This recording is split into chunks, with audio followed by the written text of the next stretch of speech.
The red dust of the Arizona territory sat on the tongue like cayenne pepper, sharp and lingering, a taste that no amount of water could quite wash away. It was the year 1883. The sun did not merely shine upon the town of Dry Creek. It bore down with the weight of a heavy iron anvil. The stagecoach lurched violently to the left before correcting itself, the wooden wheels groaning in protest against the rutted earth. Inside the cabin, Clara May Hollis pressed her back against the stiff leather seat, her knuckles white as she gripped the edges of her reticule. She was 24 years old, though the dust in the creases of her travel coat made her look older, and the fear in her eyes made her look younger. When the coach finally shuddered to a halt, the silence that followed was louder than the thunder of hooves.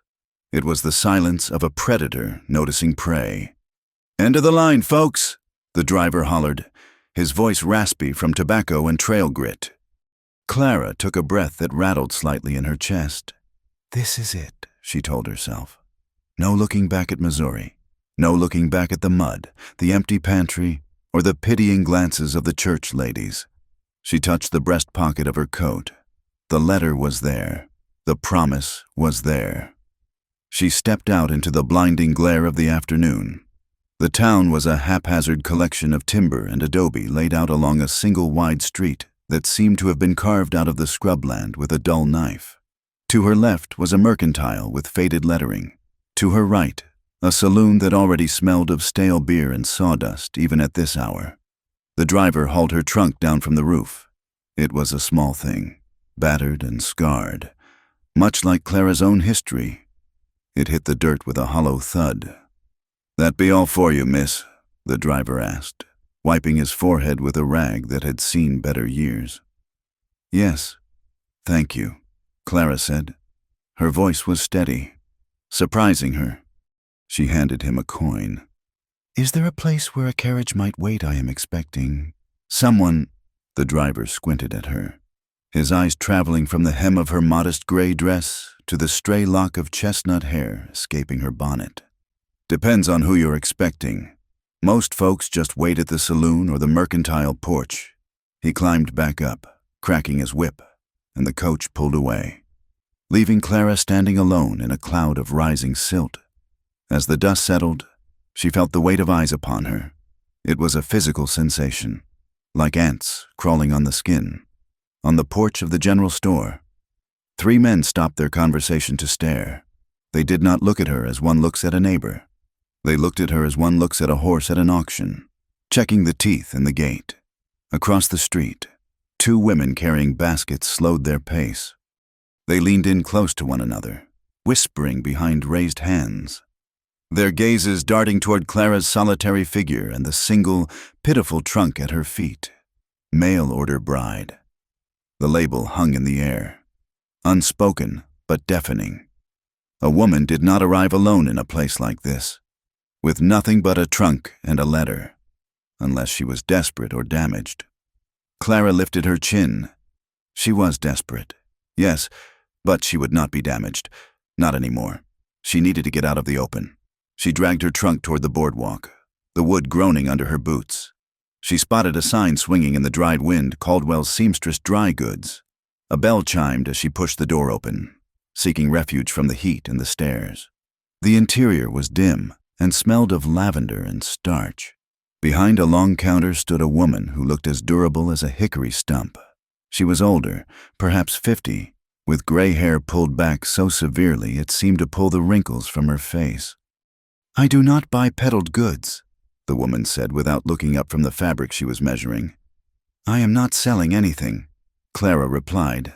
"I only wish to ask, is there a reliable place to leave a message, or perhaps a place to wait?" The woman stopped. She looked up, her eyes sharp and assessing, like a bird of prey. She took in Clara's dusty clothes, the nervous way Clara held her hands, and the defiance in her jaw. "You are the Hollis girl," the woman said. It was not a question. Clara blinked. Yes. How did you know?" "Honey," the woman said, putting down her shears. "In this town, rumors travel faster than stagecoaches. The station master told the barman, who told the smith, who told me before you even crossed the county line. You are here for Wade Coulter. Clara felt a flush rise to her cheeks. Yes, Mr. Coulter is my intention. The woman came around the counter. She wiped her hands on her apron. I am Ruth Caldwell. And if you are waiting for Wade Coulter, you might be waiting a while. He is not known for his punctuality, unless there is a card game starting. He sent for me, Clara said defensively, patting her pocket again. He sent money for the ticket. Ruth's expression softened. Just a fraction. It was not pity, but something akin to recognition. I am sure he did. Listen to me, girl. You stand tall. Do not let them see you shiver. The wolves in this town can smell fear, and the women are worse than the men. I am not afraid. Clara lied. Good, Ruth said. Because you look like a stiff wind could blow you over. You can leave your trunk here for an hour. Go to the telegraph office. It is 2 doors down. Tell that weasel behind the desk that Ruth said to treat you polite, or I will stop hemming his trousers. Clara managed a weak smile. Thank you, Mrs. Caldwell. Mrs. Caldwell is dead. Just Ruth. Now go.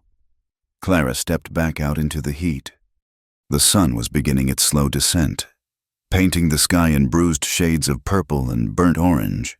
She walked along the boardwalk, acutely aware of the continued scrutiny. A group of cowboys loitering near the trough laughed loudly as she passed, a sound that made her skin prickle.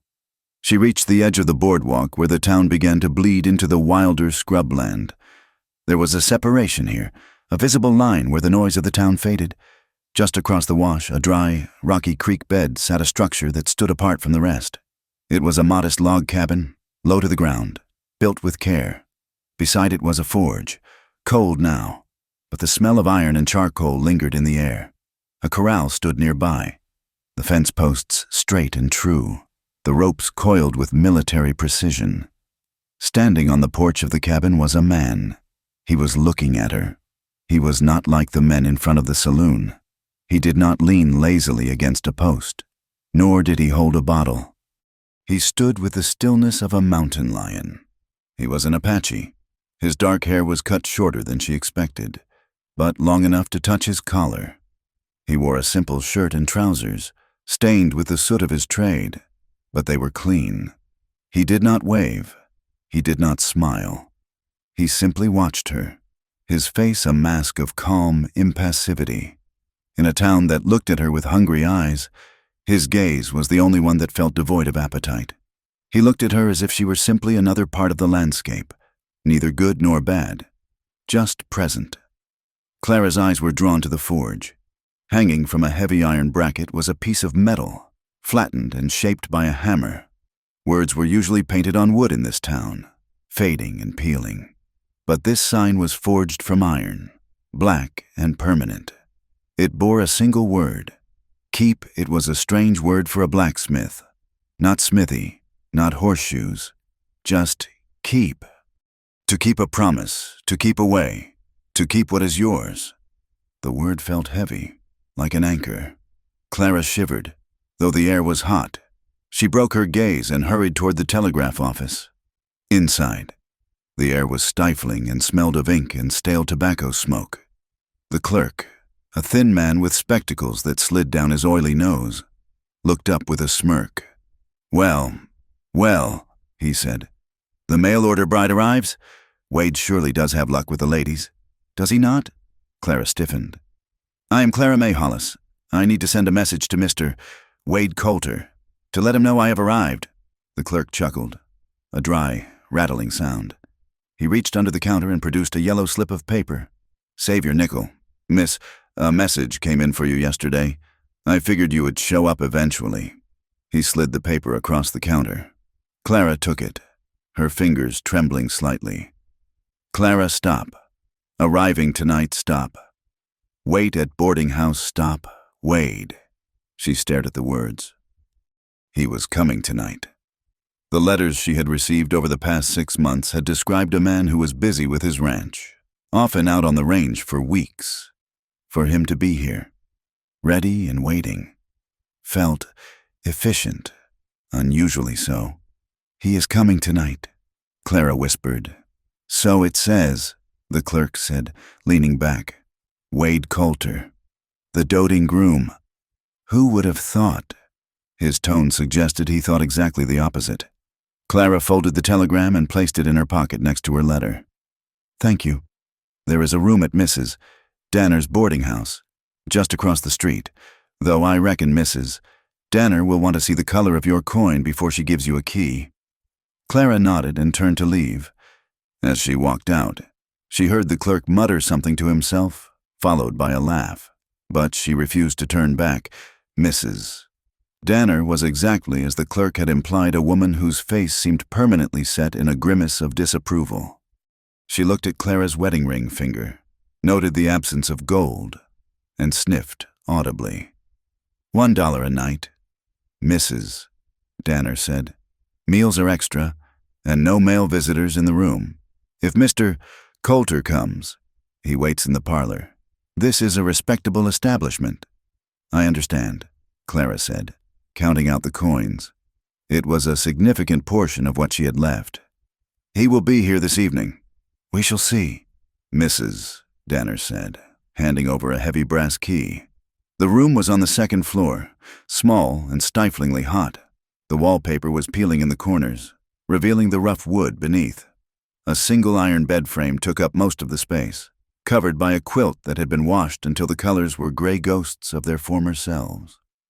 Clara sat on the edge of the bed. She did not unpack. She only placed her reticule on the small bedside table. Night began to fall over Dry Creek. The darkness did not bring quiet. Instead, it brought a different kind of noise. The saloon across the street roared to life. The tinny sound of a piano drifted through the thin glass of her window, accompanied by the raucous laughter of men and the occasional shout. Clara took the letter out of her pocket, the first one Wade had sent. She unfolded the worn paper. The handwriting was elegant, sweeping script that spoke of a gentleman. "My dear Miss Hollis, I am a man of means and property, seeking a companion of virtue and grace to share in the bounty of this new land." She read it again, moving her lips silently. This piece of paper was her shield. It was the reason she had endured the 3-week journey, the reason she had sold her mother's silver locket, the reason she had left the grave of her father behind. She wanted to believe in the man who wrote these words, a man of property, a man who wanted a partner. But why did her stomach twist into knots? "It is just nerves," she told herself. Every bride is nervous. But she was not just a bride. She was a woman alone in a territory that chewed people up and spat them out, if Wade Coulter was not who he said he was. She stood up and walked to the window. The glass was wavy and distorted, but she could see the street below. The gas lamp sputtered in front of the saloon, casting long, dancing shadows. Men stumbled out into the street, shouting curses that made Clara flinch. Her gaze drifted past the chaos of the main street, drawn again to the edge of town, to the darkness beyond the wash. There was a light there, a single lantern burning on the porch of the log cabin. Through the window, she saw him again, the Apache man Taza. Though she did not yet know his name, he was outside, moving with that same deliberate calm. He was securing the gate of his corral for the night, checking the knots. The wind picked up, rattling the loose pane of glass in Clara's window. It howled through the eaves of the boarding house, a lonely, mournful sound. Down by the wash, the man paused. He seemed to feel the wind, tilting his head slightly. He did not look toward the town. He did not look toward the saloon with its noise and liquor. He did not look toward the boarding house. He finished his task, patted the neck of a dark horse that had come to the fence, and then extinguished the lantern. Darkness swallowed the cabin, leaving only the silhouette of the forge and the sign. "Keep." Clara placed her hand against the cold glass, in a town full of men who looked at her and saw a possession, a distraction, or a joke. That silent shadow in the dark was the only thing that felt real. He was the only one who seemed to be keeping to himself, keeping his own counsel, and asking for nothing. She turned back to the empty room. She smoothed her dress, sat back down on the hard mattress. and folded her hands in her lap. "I am ready," she whispered to the empty air. But as she waited for the sound of Wade Coulter's boots on the stairs, she could not shake the image of the man by the wash, tying a knot in the dark, steady and alone. She waited. The clock in the hall struck 8, then 9, and still she sat, her back straight, while the hope in her chest began to wage a war against a cold, creeping dread. The hours dragged by like a wagon with a broken axle. It was nearly 10 o'clock when the sound of boots finally echoed in the hallway. They were heavy, confident steps. Clara stood up. She checked her hair in the cracked mirror one last time. She pinched her cheeks to bring some color into them. A knock came at the door. Not a gentle tap, but a firm rap. "Clara Hollis." The voice was smooth. It sounded like the handwriting in the letter polished, but with an edge she had not anticipated. "I am here," she said. The door opened. Wade Coulter filled the frame. He was handsome, undeniably so. He wore a dusty frock coat that had once been expensive, and a hat held in his hands. His hair was slicked back, and he smelled of bay rum and something sweeter, perhaps whiskey. He smiled, and his teeth were white and straight. "Well now," Wade said, his eyes sweeping over her, not unlike the men on the porch, but with a proprietary glint that was far more terrifying. "You are even prettier than your description. Clara, the ride was long, but you are worth the dust." Clara let out a breath she didn't know she was holding. He was real. He was here. He was handsome. "Mr. Coulter," she said, managing a curtsy. "Wade," he corrected, stepping into the room without waiting for an invitation. "Call me Wade. We are practically family, after all." He did not close the door. He stood there, looking at the small trunk, then back at her. "Grab your things, darlin'," he said, the smile never leaving his face. "Now?" Clara asked, confused. "But it is late. I thought the wedding." "Paperwork first," Wade said, his voice light, breezing past her concern. "I have the notary waiting down the street. We need to sign a few things. Property laws in the territory are a mess, you understand. Need to make sure you are taken care of before we stand before the preacher." It sounded reasonable. It sounded protective. "Of course," Clara said. I am very tired." "Sleep can wait," Wade said. He reached out and picked up her trunk as if it weighed nothing. "Trust me. Clara, you want to get this done. Tonight is the start of your new life." He offered her his arm. Clara looked at his arm. It was strong, covered in the fine wool of his coat. It was what she had come for, a strong arm to hold on to. She placed her hand in the crook of his elbow. "Lead the way," she said. As they walked out of the boarding house, the wind gusted again, blowing dust into Clara's eyes.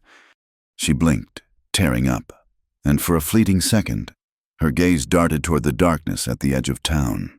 The cabin was dark. The forge was silent. She was walking away from the silence and into the noise of the town, guided by a man who smiled too much and smelled of sweet whiskey.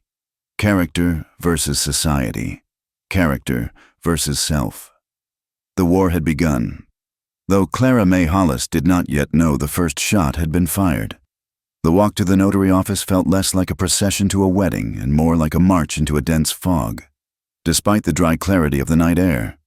Wade Coulter held Clara's arm with a grip that was firm, proprietorial, and just shy of painful. In his other hand, he clutched a small bouquet of desert wildflowers, sagebrush, and wilting globe mallows that he had presented to her moments before. They were limp, their stems crushing under his thumb. But Clara had accepted them with a flutter of gratitude that was already beginning to sour in her stomach. "It is just a formality," Wade said, his voice smooth as polished river stone. "Mr. Blackwood keeps late hours for men of business like myself. With the cattle drive coming up, I cannot have legal matters hanging over my head." Clara tried to match his stride, her skirts kicking up dust. "I thought the legal matter was the marriage license. Wade, surely the church is where we should be heading." Wade laughed, a sound that did not quite reach his eyes. "You have a romantic heart." "Clara, I like that. But a license is just a permit. A ranch needs structure. A partnership needs a foundation before the roof goes on. You understand that, do you not? He stopped before a narrow building sandwiched between the barber shop and the undertaking parlor. A single kerosene lamp burned in the window, casting a sickly yellow light onto the boardwalk. The sign above the door read Silas Blackwood, Notary Land Claims. Clara hesitated at the threshold. The instinct to pull her arm away was sudden and sharp, like the warning rattle of a snake she had never heard but knew in her bones. But she looked at Wade, his clean coat, his jawline, the promise of the letters, and forced her feet to move. Do not be foolish, she chided herself. He is a businessman. He is securing our future. Inside, the office smelled of stale cigar smoke and old paper. Mr. Blackwood sat behind a desk that was essentially a plank of wood on two barrels. He was a small man with ink-stained fingers and eyes that darted nervously toward Wade. Evening, Wade, Blackwood muttered. This is the girl. This is Miss Hollis, Wade corrected, his tone sharpening. My intention. Right, the intended. Blackwood shoved a stack of papers across the desk. I drew it up just like you said. Standard agreement for imported labor and asset consolidation. Clara froze. The words hung in the air, heavy and ugly. Imported labor, she asked, her voice trembling. Mr. Coulter, I am here to be your wife, not your employee. Wade smiled, but the warmth had vanished from it. It was a smile of teeth and tension. He guided her to the chair, pressing down on her shoulder until she sat. It is legal terminology. Darlin', Wade said, leaning over her. Do not worry your pretty head about the words. It simply states that as my wife, your assets become my assets to manage. It simplifies things. The $50 you mentioned in your last letter, the contents of your trunk, any inheritance from back east, it all goes into the ranch pot. He dipped a pen into the inkwell and held it out to her. Sign right here at the bottom. Then we go to the preacher. Clara stared at the document. The handwriting was cramped, but the words were legible. She saw phrases that made her blood run cold. Transfer of all personal property. Power of attorney granted to Wade Coulter. Indentured service in the event of debt repayment. She looked at the trunk clause. It specifically mentioned the goods she had brought her mother's silver, the bolts of lace she had hoped to sell, the small savings Ruth was currently guarding for her. This is not a marriage contract, Clara said, her voice gaining strength. She pushed the pen away. This is a bill of sale. Wade's expression shifted. The charm cracked, revealing something jagged beneath. It is protection. For me, you came here with nothing but a story in a trunk. How do I know you will not run off with the first drover who passes through? This ensures commitment. I traveled 2,000 miles for commitment. Clara stood up, knocking the chair back. I will sign a marriage license. Wade, I will vow to honor and obey in the eyes of God. But I will not sign over my freedom to a man I have known for an hour. The silence in the room was absolute. Mr. Blackwood looked down at his ledger, refusing to meet anyone's eye. Wade slowly placed the pen down. He straightened up, towering over her. You are making a mistake. Clara, this town does not look kindly on women who play games. I'm not playing games, Clara said, backing toward the door. I am protecting myself. If you want a wife, you will marry me. If you want a servant, you should have hired one. And where will you go? Wade asked. His voice was low, dangerous. You have no money. You have no family. You are a woman alone in a town full of hungry men. Who do you think protects you right now, me? My name. Your name seems to cost too much, Clara retorted. She reached for the doorknob. Suddenly, the door swung open from the outside. A tall figure filled the frame, dressed in black, clutching a Bible against his chest like a shield. It was a man with a face like dried leather and eyes that burned with a cold, self-righteous fire. Is there a problem here, Brother Coulter? The man asked. Wade's face transformed instantly. The menace evaporated, replaced by a look of pained martyrdom. Reverend Pike, thank heavens, I am afraid there is a misunderstanding. Miss Hollis seems to be having second thoughts about our arrangement." Reverend Pike turned his gaze on Clara. It felt like being doused in ice water. He looked her up and down, lingering on the dust on her hem, the flush in her cheeks, the wildness in her eyes. "Second thoughts," Pike intoned. "After Mr. Coulter paid for your passage, after he vouched for your character to the congregation. He wants me to sign away my rights before we are wed," Clara said, pleading her case to the man of God. "He wants to own my property as if I were cattle." "A wife submits to her husband," Pike said, his voice flat. "It is the natural order. If you resist his guidance now, before the vows are even spoken, it speaks to a rebellious spirit, a spirit of impurity." Wade sighed, a heavy, theatrical sound. "That is what I feared. Reverend, she has been acting strange since she stepped off the coach, nervous, guarded. I tried to secure our future, and she talks of leaving. It makes a man wonder, why did she leave Missouri in such a hurry? Perhaps she is not the maiden she claimed to be in her letters." The accusation hit Clara like a physical blow. "That is a lie. I have been nothing but honest." "Then sign," Wade said softly. "Prove your faith in me." Clara looked between the three men.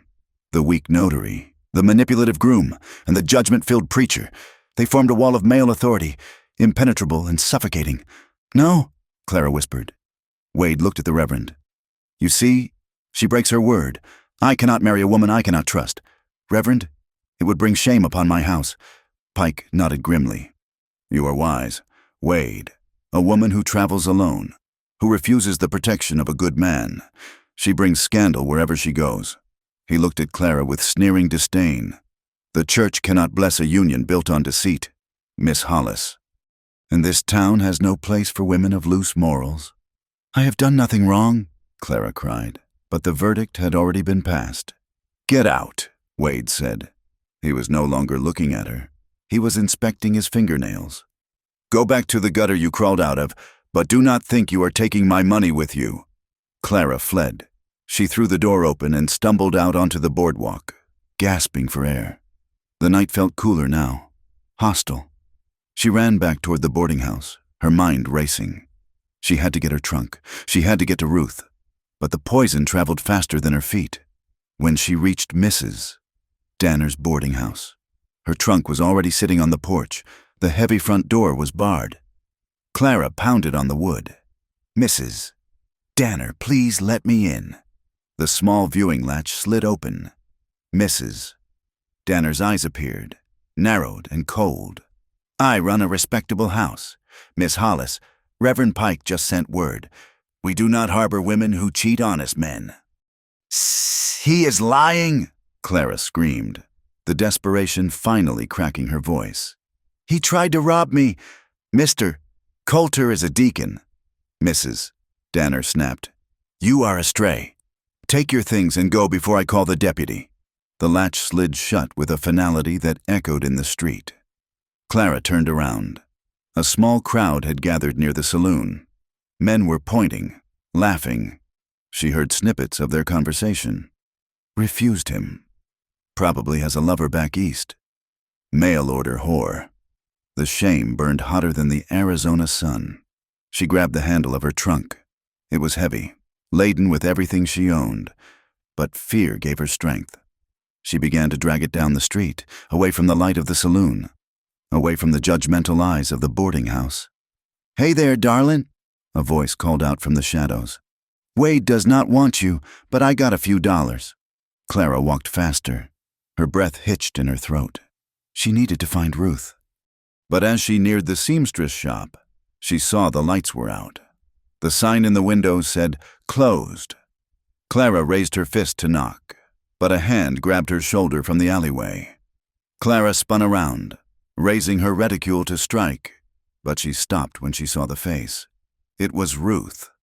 "Hush, girl," Ruth hissed, pulling her into the shadows of the alley. "Keep your voice down." "Ruth," Clara sobbed. "Wade, I know," Ruth said grimly. "I heard. That snake moves fast. Pike is already preaching about the fallen woman in the saloon. You cannot stay here.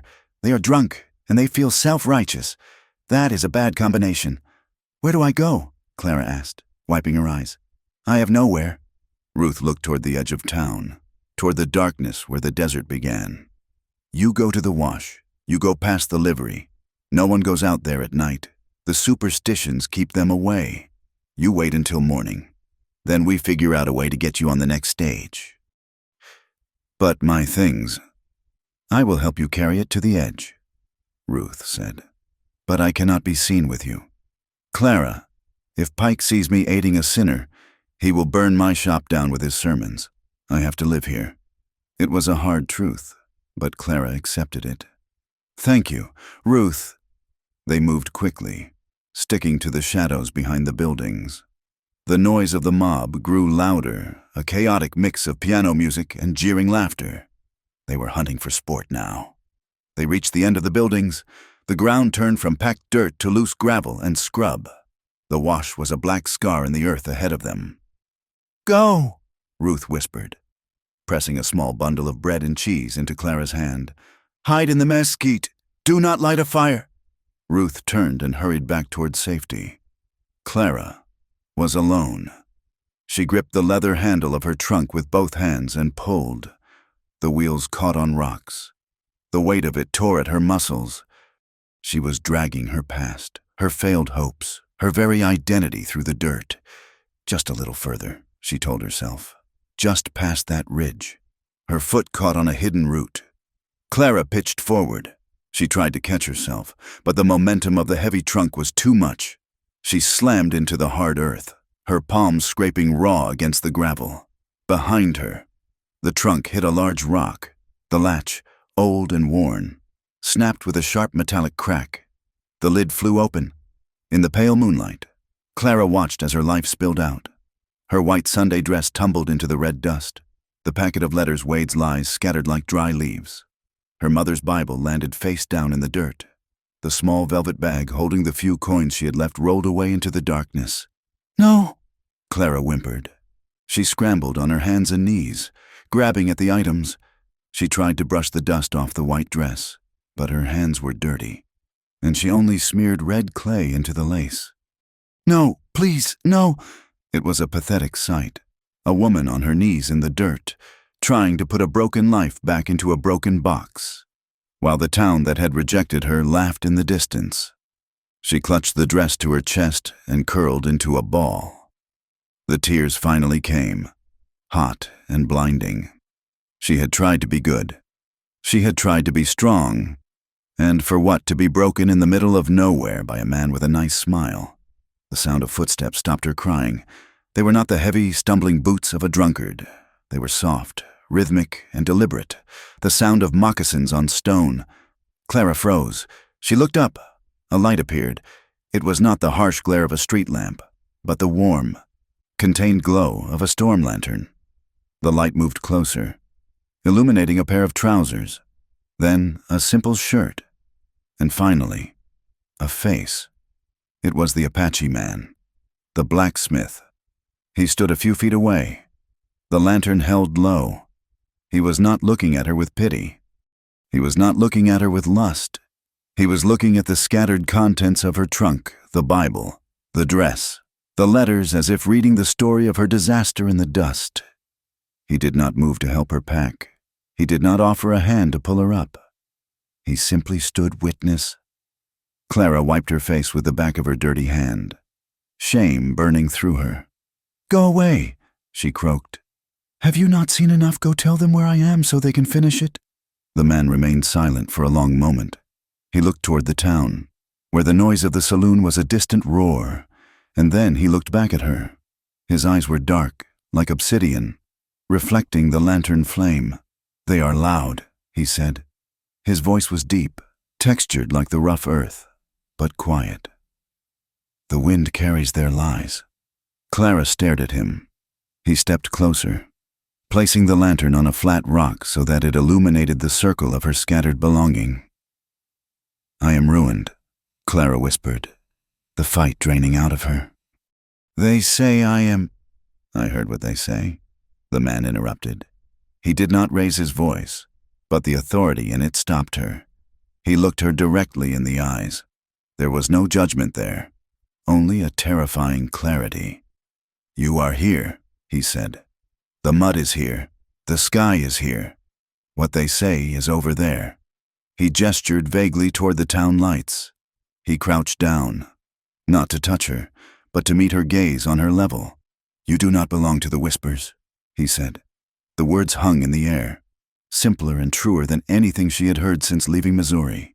"You do not belong to the Whispers." Suddenly, the sound of galloping hooves cut through the night. Clara flinched, looking back toward the road. A horseman was riding out of town, heading south at a breakneck pace. Even in the darkness, she recognized the silhouette of the rider, the fine coat, the hat pulled low. It was Wade. He was leaving. He had destroyed her name, taken her security, and now he was riding away, likely to wait until she was gone or dead so he could claim the abandoned assets he had tried to steal. He is getting away. Clara gasped. He won. The Apache man stood up slowly. He watched the rider disappear into the dark, his expression unreadable. "He rides fast," the man noted. "But the desert is long." He turned back to Clara. He did not offer charity. He offered a choice.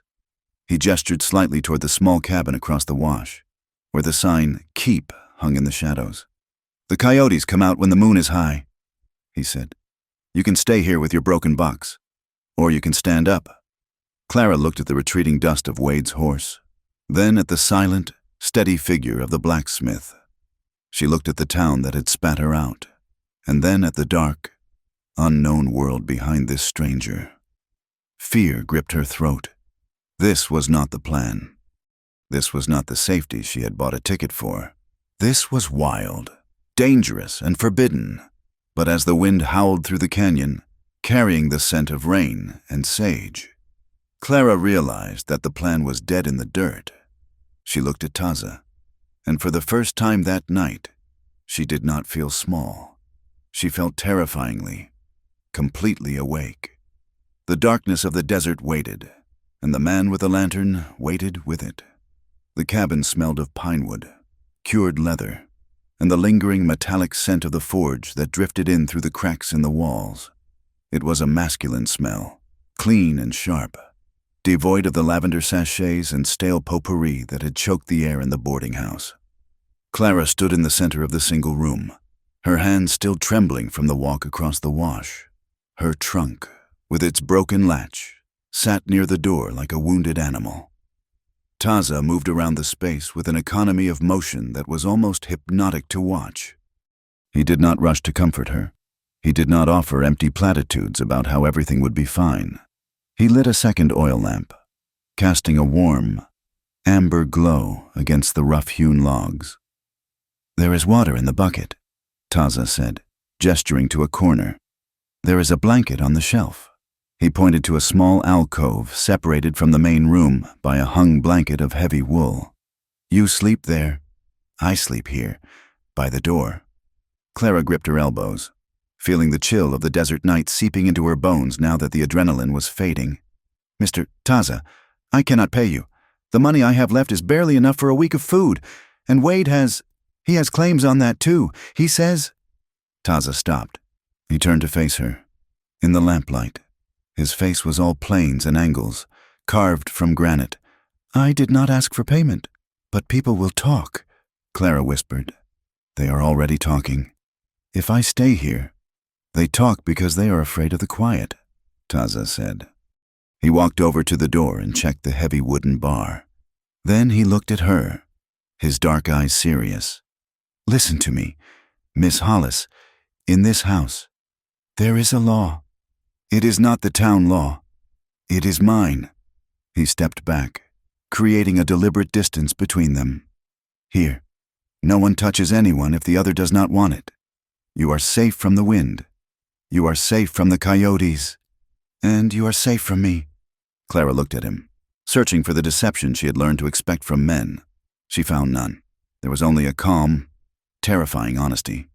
"Thank you," she said, her voice barely audible. "Sleep," he commanded gently. "The sun is harder than the moon. The sun was indeed a hammer. It rose early, beating down on the tin roof of the cabin until the air inside shimmered.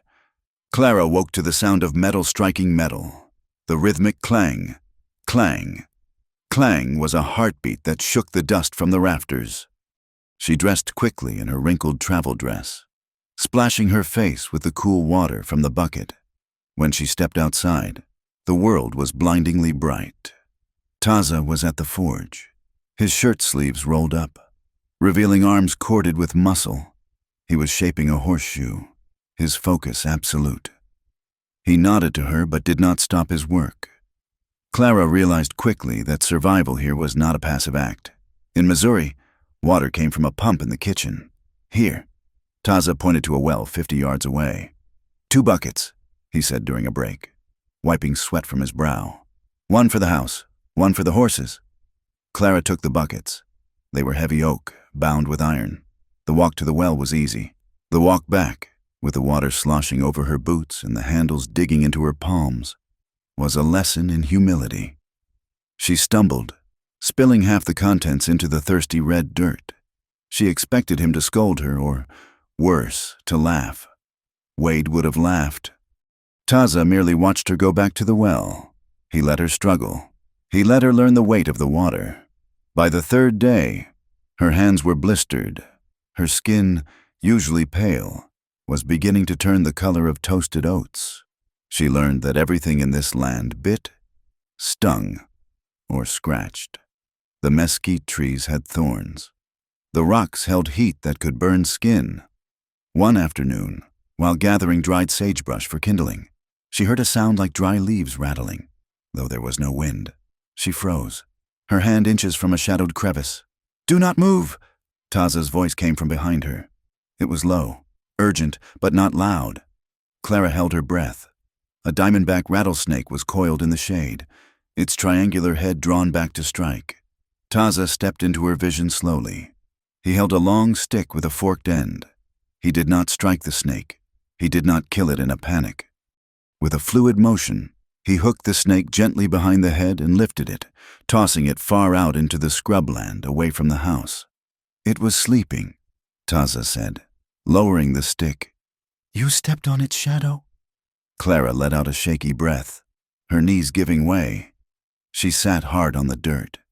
"I should have seen it. I am useless here. I cannot carry water without spilling it. I cannot gather wood without nearly dying." Taza walked over to the water barrel. He dipped a ladle and brought it to her. Beside the ladle, he placed a pair of thick leather gloves. They were old, but stitched carefully. "You are not useless," he said. "You are learning. The desert takes time. It does not like strangers. You have to introduce yourself." He gestured to the gloves. "Wear these. The wood bites." Later that evening, Clara noticed the latch on the cabin door, the one that always stuck and required her to use both hands to wrench open, had been sanded down and greased. It opened silently now. He had watched her struggle. He had not made a show of helping her. He had simply fixed the problem when she wasn't looking. That night, they sat on the porch. The heat of the day had broken, leaving behind a vast, star-dusted silence. Taza smoked a small pipe, the tobacco smelling of cherry wood. "Why did you come?" he asked. It was the first time he had asked about her past. Clara looked at her hands, wrapped in the leather gloves he had given her. "I was tired of being a guest in my own life," she said. "My father died 2 years ago. My brother inherited the farm. His wife, she is a good woman, but the house is small. I was the extra mouth, the spinster sister in the attic." She looked out at the dark shape of the mountains. When Wade's letter came, it sounded like a door opening. He talked about building something new. "I thought if I had a husband, a home, a name on a deed, I would finally be real. I would not just be poor Clara anymore." She laughed bitterly. "I suppose I was a fool. I traded being a burden for being a victim." Taza knocked the ash from his pipe against his boot heel. "A fool stays in the burning house," he said. "You walked out. That is not foolish." "I did not walk out," Clara corrected. "I was thrown out." "You are still standing," Taza said. That is the only part that matters to the ground. Their quiet peace, however, was a fragile island in a rising sea. The next morning, Miguel Santos rode up to the forge. Miguel was a small, wiry man who worked as a guide and sometimes translated for the army. He had a kind face, but today it was drawn tight with worry. "Taza," Miguel said, speaking in Spanish first, then switching to English when he saw Clara. "You need to be careful. The town is angry." "The town is always angry," Taza said, hammering a piece of iron. "This is different," Miguel warned. "Reverend Pike gave a sermon last night. He spoke of the Jezebel in the wilderness. He said you have bewitched a white woman. He says it is an insult to the decency of the territory." Clara dropped the shirt she was mending. "I am not bewitched, I was abandoned." Miguel looked at her sympathetically. "Truth does not matter to a drunk mob. Miss Hollis, Wade Coulter is telling everyone you stole from him. He says you took family heirlooms in that trunk of yours. He is trying to get Deputy Briggs to sign a warrant." "Heirlooms?" Clara gasped. "It is my mother's Bible, my clothes." "He says he paid for your passage, so everything you brought belongs to him as compensation for the breach of contract," Miguel explained. "It is a frontier trick. If he can prove you owe him debt, he can petition the court to have you worked off." Taza stopped hammering. The silence that followed was heavy. He placed the hammer down on the anvil with a deliberate clink. "He wants to make her a servant," Taza said. The thought seemed to darken his face more than the soot. "Or worse," Miguel said. "There are men at the saloon talking about coming up here to rescue her. They are drinking whiskey and talking about courage. That is bad."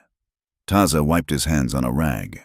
He looked at the boundary of his land, where the wash separated them from the town.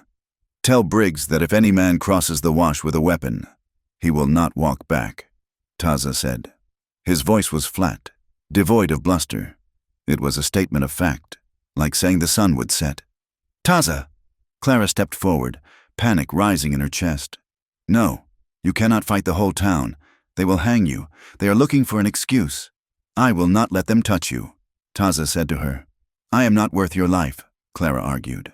"I should go. I can walk to the next town. I can—" "You will die in 5 miles," Taza said. "And Wade will catch you in 2. Miguel tipped his hat. "I will tell Briggs to stall them. But Wade is pushing hard. He has debts, Taza, big ones. He is desperate." Miguel rode off, leaving a cloud of dust and dread behind him. Clara paced the small porch. "I am a danger to you. I am a curse. Everywhere I go, trouble follows." "Stop," Taza said. He caught her arm, not grabbing, but blocking her path. "You are not the curse. Wade is the snake. Do not confuse the bite with the poison." "I have to do something," Clara said, her voice trembling. "I cannot just sit here and wait for them to come and burn your house down." "We will not sit," Taza said. "We will watch." That night, the tension was a physical weight. Taza did not sleep inside. He sat on the porch, a Winchester rifle across his knees. Clara lay in her bunk, staring at the ceiling, listening to the wind and imagining the sound of boots on gravel. Character versus self raged inside her. She wanted to be safe, but she hated that her safety required Taza to be in danger. She hated that she was once again dependent on a man, even a good one. She had come west to be free, and now she was hiding in a cabin while men discussed her fate like she was a stray cow. 2 nights later, a shadow moved near the back of the corral. Clara was awake instantly. She saw Taza move, silent as smoke, but it was not a mob. It was a woman. Ruth Caldwell emerged from the darkness, clutching a shawl tight around her shoulders. She looked terrified, her eyes darting toward the town lights. "Ruth!" Clara hissed, rushing to the edge of the porch. "Stay down," Ruth whispered. She hurried up the steps, out of breath. "I cannot stay long. If Mrs. Danner knows I am here, I will lose my shop." "What is happening?" Clara asked. Ruth looked at Taza, who had lowered the rifle but remained watchful. "It is worse than we thought. I heard Wade talking to a man from Tucson today, a gambler named Silas." Ruth took a breath. "Wade owes Silas $2,000. He has until the end of the month. That is why he was so eager to marry you. Clara, he thought you had money. When he saw you did not, he panicked. But why does he still want me? Clara asked. If I have no money, why not let me go? Because the paper he wanted you to sign, Ruth said, her voice shaking. It was not just a transfer of property. It was a bonded labor contract. He intends to sell your contract to Silas, to work off the debt. Clara felt the blood drain from her face. He wants to sell me as a housekeeper, a cook, or whatever Silas wants, Ruth said grimly. And if he gets those papers signed, or if the sheriff grants him custody of you because you are a vagrant, it will be legal. That is the law out here. A woman without a husband or a father is fair game for the courts. Clara leaned against the rough log wall. The cruelty of it was breathtaking. Wade Coulter, the smiling suitor, was nothing more than a trafficker in a frock coat. He is coming for the trunk tomorrow, Ruth warned. He has a writ from the judge. He says the trunk is evidence of his payment for your passage. He cannot have it, Clara said, a sudden, cold fury replacing her fear. He has the law, Clara, Ruth said sadly. I have to go. God help you. Ruth slipped back into the night. Clara stood on the porch. The moon was high, illuminating the desolate landscape. She looked at Taza. He was looking at her, waiting. I need a gun, Clara said. Taza shook his head. Shooting a deputy will not make you free. It'll make you dead. Then what? Clara demanded. Do I let them take me? Do I let them sell me like a mule? No, Taza said. I do not need anyone to save me. Taza, Clara said, her voice rising. I am done being saved. I need a way out. I need to fight him with his own weapons. Is he using the law? Then I want the law. The law here is crooked, Taza said. Then we straighten it, Clara said. Or we find a law that is higher. She looked at the forge, at the tools hanging there. Hammers, tongs, instruments of change, instruments that took hard, unyielding metal and forced it into a new shape. I need to go to the telegraph office, Clara said. Not the one here, the big one, in Prescott. I need to find out if Wade is legally married. If he has other debts, I need to write to the territorial governor if I have to. Prescott is a 4-day ride, Taza said, through the desert. I can ride, Clara said, or I can learn. Taza looked at her. He saw the blistered hands, the sunburned nose, the dress that was stained with red dust. But he also saw the set of her jaw. She was no longer the frightened girl on the stagecoach. She was iron that had been put in the fire. We cannot go to Prescott, Taza said. The pass is watched, but there is a station at Granite Peak. 2 days. Hard riding. Take me, Clara said. Please. Taza looked at the sign hanging by his forge. Keep? He nodded slowly. The horse does not care about the rider's past, only the rider's hands. He walked to her, stopping just outside the boundary of touch. You want to fight him with paper? Taza asked. I want to fight him with my name, Clara said. I want to prove that Clara May Hollis belongs to no one. Taza looked toward the horizon, where the storm clouds were gathering, obscuring the stars. A path starts with a name, he said quietly. But the road to Granite Peak goes through the storm, and Wade will follow. Let him follow, Clara said. I am not running away anymore. I am riding toward something. Taza turned and walked toward the corral. Sleep fast. Clara, we ride at first light. The morning sun did not bring hope. It brought a blinding, white-hot clarity to the trap Clara May Hollis had walked into.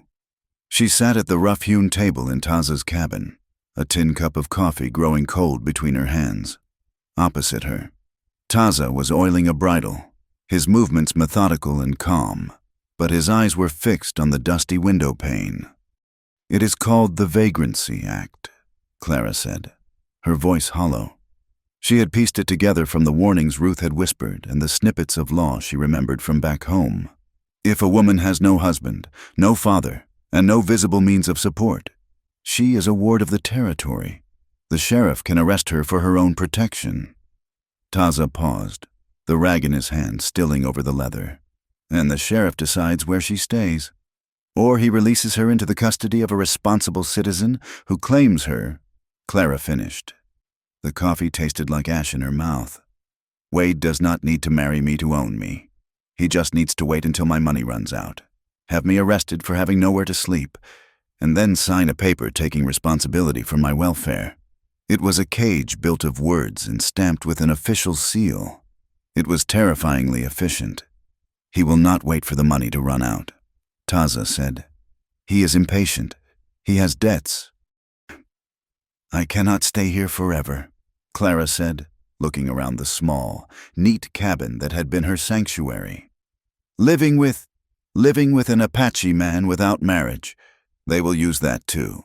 They will say I am morally depraved. It gives the judge another reason to sign the order. Taza stood up. He walked to the peg on the wall and took down his hat. It was a flat-brimmed black hat, worn at the edges, distinct from the cowboy hats of the town. Then we change the definition, he said. How? We go to see Deputy Briggs, Taza said, before Wade goes to the sheriff. The walk to the town was a gauntlet. Clara kept her head high, though she could feel the stares of the townspeople like physical blows. A woman sweeping her porch stopped and deliberately turned her back. Two men loading a wagon spat into the dirt as they passed. The Apache's whore. The silence seemed to scream. They reached the sheriff's office, a brick building that smelled of stale tobacco and misery. Sheriff Harlan was absent, likely at the saloon or meeting with Wade, but Deputy Eli Briggs was there, nursing a cup of tea and looking tired. Eli looked up as they entered, surprise flickering across his young, honest face. He stood quickly, adjusting his gun belt. Miss Hollis, Eli said, nodding to her, then shifting his gaze to the man beside her. Taza, you two are walking on thin ice coming in here together. We need to know the law, Eli, Taza said. He did not remove his hat. The law is a mess right now. Eli sighed, rubbing the back of his neck. Wade Coulter was here an hour ago. He is filing a petition. He claims Miss Hollis is a runaway bride who defrauded him of travel expenses. He wants the court to grant him custody of her assets and her person until the debt is repaid. I defrauded no one, Clara cried, stepping forward. He tried to trick me into indentured servitude. It is your word against his. Miss, Eli said apologetically. And he has a signed receipt for your stagecoach ticket. In the eyes of the territorial judge, you are a woman alone with no address and no kin. That makes you vulnerable to the statute. I have an address, Clara said, though her voice wavered. I am staying at the cabin by the wash. Eli grimaced. With respect, Miss, cohabitating with an indigenous man. The court will not recognize that as a residence. They will call it a scandal, unless you have a legal guardian or a husband. Wade is going to win this. The hearing is set for tomorrow. The door behind them banged open. The sudden influx of light and noise made Clara jump. She turned to see Wade Coulter standing in the doorway, blocking the sun.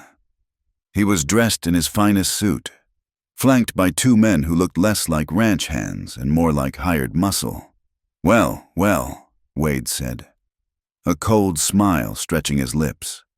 The bird flies right into the cage. He stepped into the office, sucking the air out of the room. He looked at Eli. Good work, Deputy. I see you have apprehended the runaway. They came in on their own. Wade, Eli said, his tone sharpening. Back off. Wade ignored him. He advanced on Clara, ignoring Taza completely as if he were a piece of furniture. You look tired. Clara, living in the dirt does not suit you. Come on now. The judge has practically signed the order already. Let us stop this charade. I am not going with you, Clara said, backing up until she hit the edge of Eli's desk. You have no choice, Wade said, his voice dropping to a faux sympathetic purr. You are a vagrant. Clara, you are breaking the law just by standing here without a guardian. I am the only one offering you a roof. I am your fiancé. I am your savior. You are a thief, Clara spat. Wade's face hardened. I am the man who owns your debt, and by tomorrow, I will own your contract. You will work off every penny. Clara, in my kitchen, in my barn, or in my bed, if that is where the value lies. The threat was naked, ugly, and terrifyingly real. Clara looked at Eli, but the deputy looked down, ashamed and powerless. She looked at the wanted posters on the wall, the bars of the cell in the back. The law was a wall, and she was on the wrong side of it. "She has a guardian." A voice cut through the tension. It was deep, calm, and resonant. Wade turned slowly to look at Taza. He laughed, a short, barking sound. You are a savage. Taza, you cannot sponsor a white woman. The law forbids it unless—" Wade smirked. "Unless she is family, and I do not see any blood relation here." Taza did not flinch. He stepped forward, placing himself between Wade and Clara. He moved with the slow deliberation of a landslide. He placed one hand flat on the deputy's desk. He did not look at Wade. He looked at Clara. "She is not a vagrant," Taza said clearly. "And she will not be a ward of the state." "And how do you figure that?" Wade sneered. "Because she will be my wife," Taza said. The silence that fell over the room was absolute. Even the dust motes seemed to stop dancing in the shafts of light.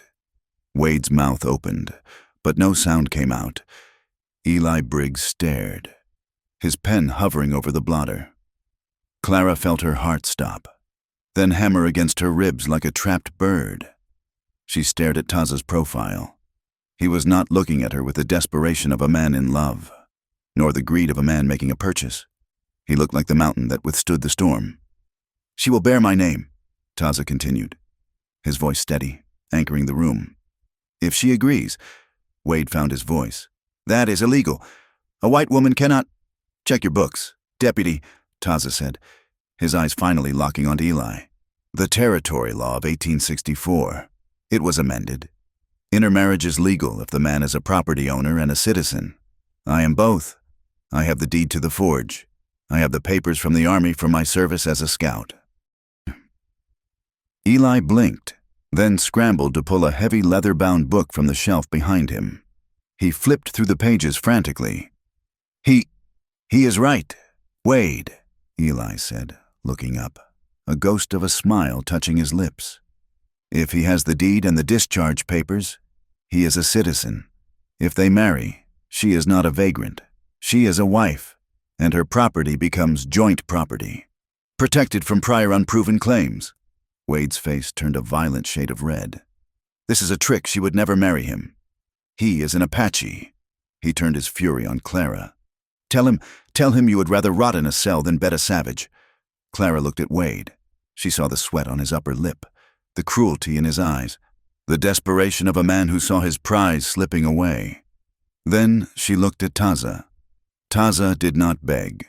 He did not posture. He simply stood there, offering the only thing he had left to give his identity. It was not a claim of ownership. It was a shield. "I never signed your contract, Wade," Clara said, her voice starting as a whisper but rising to a steel ring. "I never promised you anything but a chance, and you wasted it." She took a step toward Taza. She reached out and placed her hand over his hand on the desk. His skin was warm, rough with calluses, and steady. "I agree," Clara said. Wade slammed his fist into the wall. "You will regret this, both of you. This town will not stand for it." "The town can talk," Taza said calmly, "but the law is written." He looked at Eli.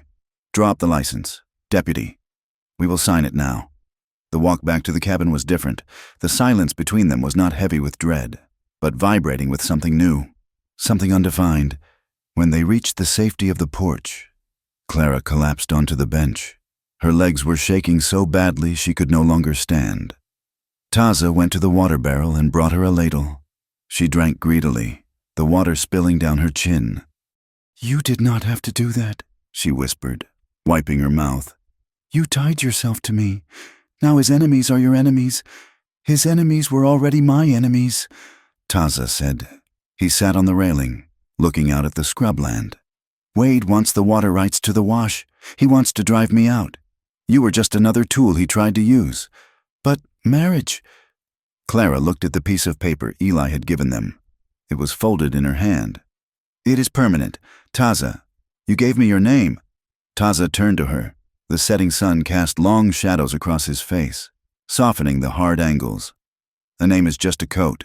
Clara," he said gently. "It protects you from the cold. It protects you from the wind. But the person inside the coat, that is still you. You are the one wearing it. I do not own the person inside." Clara felt tears prick her eyes.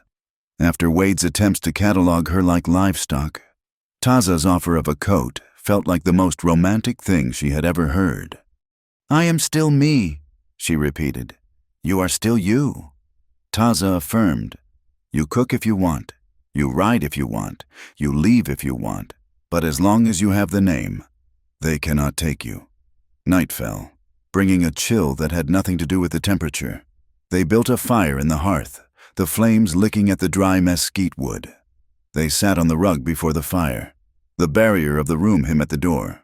Her in the alcove felt porous tonight. "Why do you hate them?" Clara asked softly. "The mob. You faced them down today like you have done it 1,000 times. Taza stared into the flames.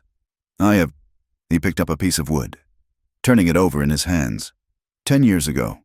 My wife, her name was Lena. She was Apache, like me. We lived near the fort. I was scouting for the army, trying to keep the peace." He threw the wood into the fire. Sparks flew up like angry fireflies. "A group of men from the town. They got drunk. They said some cattle were missing. They did not look for tracks. They just looked for the nearest Indian." Taza's voice did not break, but it grew tight, like a bowstring drawn to its limit. "I was away on patrol. When I came back, the house was burned. Lena was gone. They said it was an accident. They said a mob has no face, so no one can be punished." Clara covered her mouth with her hand. "Oh, Taza, I am so sorry. That is why I hate the noise," Taza said, looking at her. "When men get together and shout, they stop thinking, they stop seeing people, they only see things to break."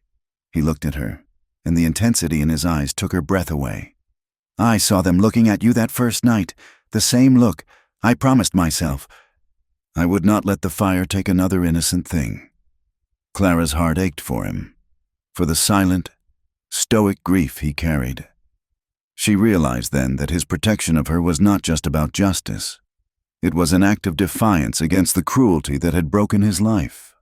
She shifted closer to him. The heat from the fire was warm, but the heat radiating from him was grounding. "I have been so afraid," Clara confessed, her voice trembling. "Back in Missouri, I trusted a man. He promised to take me away from my brother's house. He took my virtue, and then he left me for a woman with a bigger dowry. That is why I came here. That is why I was so desperate for Wade's letters to be true." She looked down at her hands, the hands that had been blistered and calloused by the desert. "I am terrified that I have chosen wrong again, that I am just damaged goods looking for a shelf." Taza turned his body fully toward her. He reached out, his hand hovering near her face, but not touching. "Look at me," he said. Clara lifted her eyes. "You are not goods," Taza said. "And you are not damaged. You are surviving. The iron has to go through the fire to become steel. That is what I see." He lowered his hand to the floor between them. He did not grab her. He waited. "Can I come closer?" he asked. The question hung in the air, a stark contrast to Wade's demanding grasp. Taza was asking for permission to enter her space, honoring the law he had set down the first night. Clara looked at his hand, then at his lips. The fear that usually coiled in her stomach was gone, replaced by a slow, burning warmth. "Yes," she whispered. He moved slowly. He brought his hand up to cup her cheek. His thumb brushed over her cheekbone, rough skin against soft, tracing the line of her jaw. Clara leaned into his touch. She closed her eyes and let out a shuddering breath. He leaned in. He smelled of smoke and sage and rain. When his lips touched hers, it was not devouring. It was a question. "Is this all right?" And when she pressed back, it became an answer. The kiss deepened, slow and deliberate, It was the kiss of a man who knew the value of fragile things. Clara's hands found their way to his shoulders, gripping the fabric of his shirt. He was solid. He was real. For a moment, the world outside Wade, the law, the town ceased to exist. There was only the firelight and the feeling of being held by someone who wanted nothing from her but her safety. The sound of shattering glass broke the world apart. A bottle smashed against the side of the cabin, followed by a roar of drunken laughter. "Come out, Apache," a voice slurred from the darkness. "Send the little lady out. We want to see if she is worth the trouble." Taza broke the kiss instantly. He was on his feet in a second, the tenderness vanishing, replaced by the warrior's reflex. He grabbed the Winchester from the wall. "Stay down," he ordered, blowing out the lantern to plunge the room into darkness. Clara crouched by the hearth, her heart hammering. "Is it Wade?" "Hired men," Taza said, peering through a crack in the shutter. "Drunks. Wade paid them to scare us, to make us run." Another bottle hit the roof, thumping loudly. Then a rock struck the door. "We ain't leaving till we get a look," the voice yelled. Taza opened the door a crack. He did not fire. He racked the lever of the rifle, the mechanical clack-clack echoing loudly in the night air. "The next thing that hits my house will be answered with lead," Taza shouted into the dark. "Go back to the gutter." There was a moment of silence, then shuffling feet, whispered curses, and the sound of horses retreating. They were cowards, paid to harass, not to die. Taza barred the door and turned back to the room. He did not relax. "They will be back," he said grimly. "Wade is testing the fence. He wants to see if we will break up."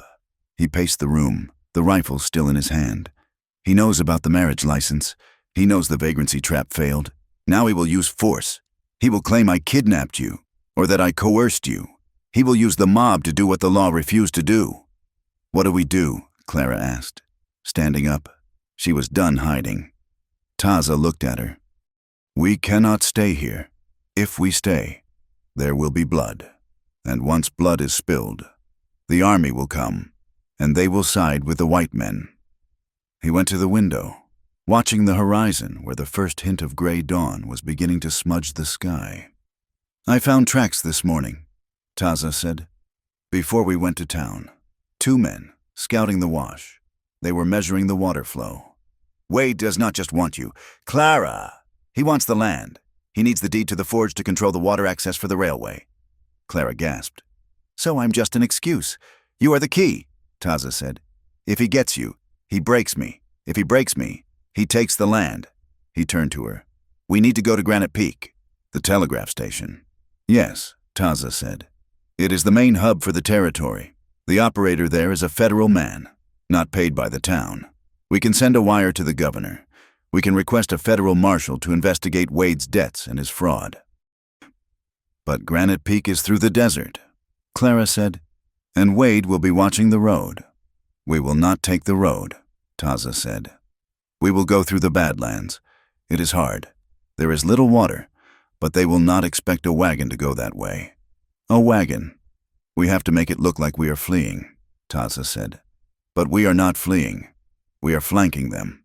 He looked at Clara, his eyes searching hers. "It will be dangerous if they catch us out there." Clara walked over to him. She took the rifle from his hand and set it against the table. Then she took his face in her hands, mirroring the way he had held her. "I have your name now." "Taza," she said. "And I have my own will. I am riding with you." Taza nodded, a fierce pride burning in his gaze. "Then pack light," he said. "We leave before the sun hits the mountains." Clara moved to her trunk, the broken trunk that held her past. She took out only the essentials, her sturdy boots, a canteen, and the shawl Ruth had given her. She left the white dress. She left the letters. She was not that girl anymore.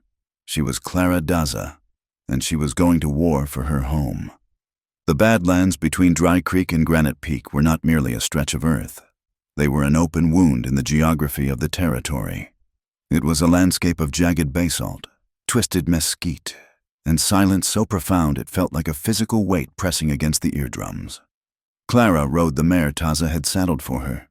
It was a sturdy, sure-footed beast, unlike the high-strung thoroughbreds Wade Coulter kept in his show corral.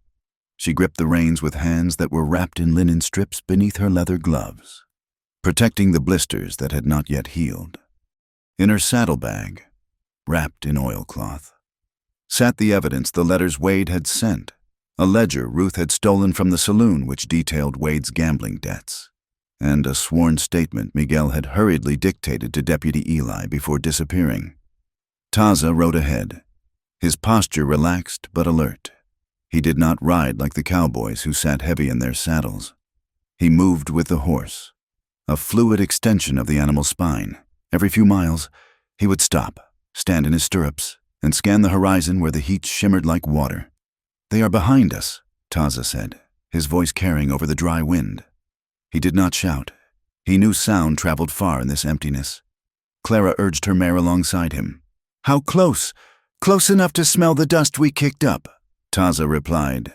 He pointed to the north, where a bruise-colored darkness was gathering against the stark blue of the sky. "But the wind is changing. The mountain is exhaling." Clara looked.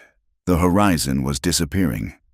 A wall of brown earth, stretching from the ground to the clouds, was moving toward them. It was not a rainstorm. It was a haboob, a solid wall of sand and grit driven by violent winds. "A sandstorm," Clara whispered. "It will cover our tracks," Taza said, "but it will also blind us.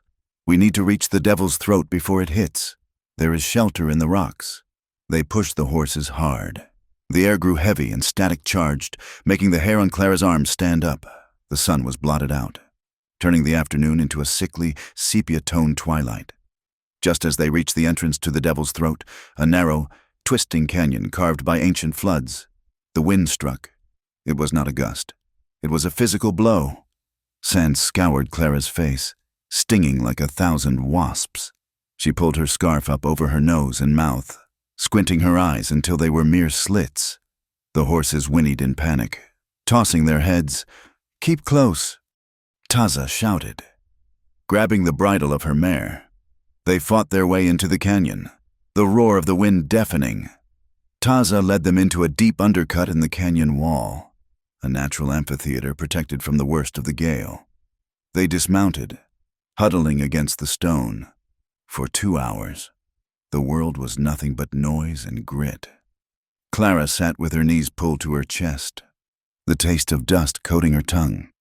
Taza sat beside her, checking the action of his Winchester rifle, keeping the mechanism free of sand. "Wade will use this," Taza said, his voice low. "He will tell the town that the Apache spirit summoned the storm. He will use their fear." "He is using their hate," Clara corrected. She looked at Taza. "Why don't you leave me? You could disappear into this storm.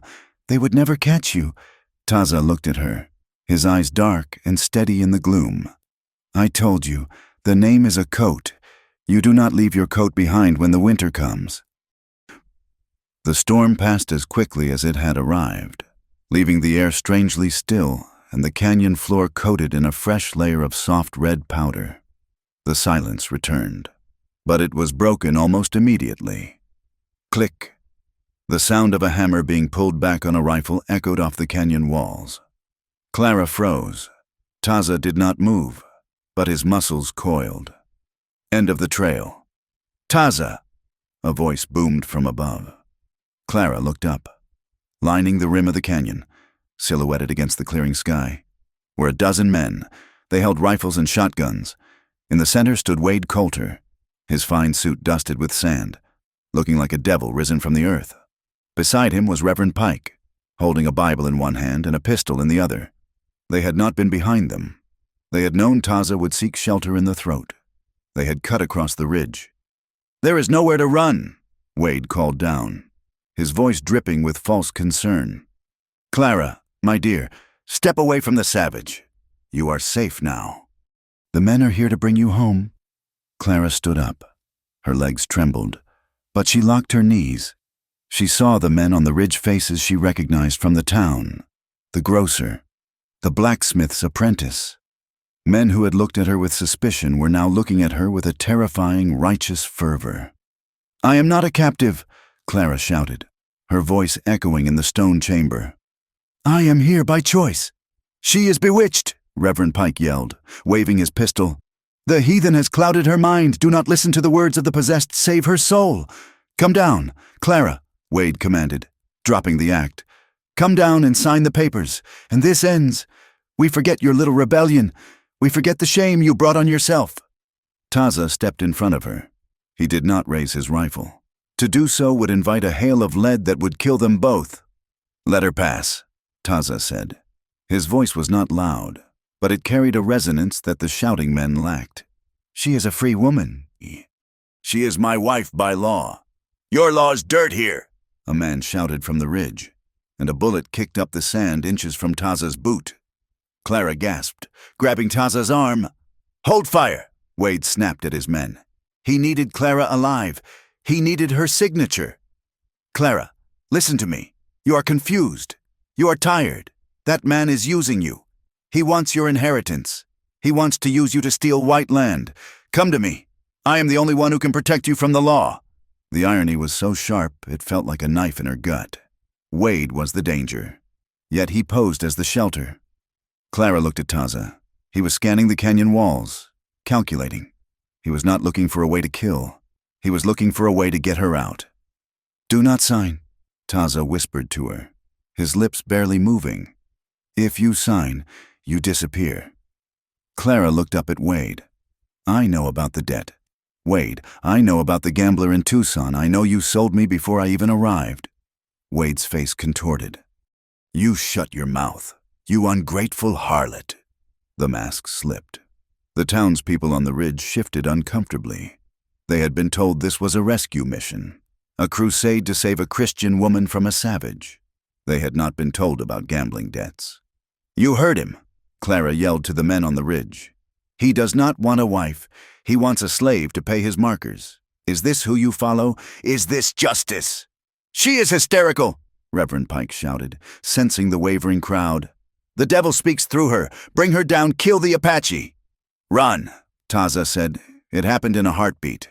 Taza grabbed a flask of oil from his saddlebag and threw it into the dying embers of the small fire they had started for warmth during the storm. He kicked a pile of dry sagebrush onto it.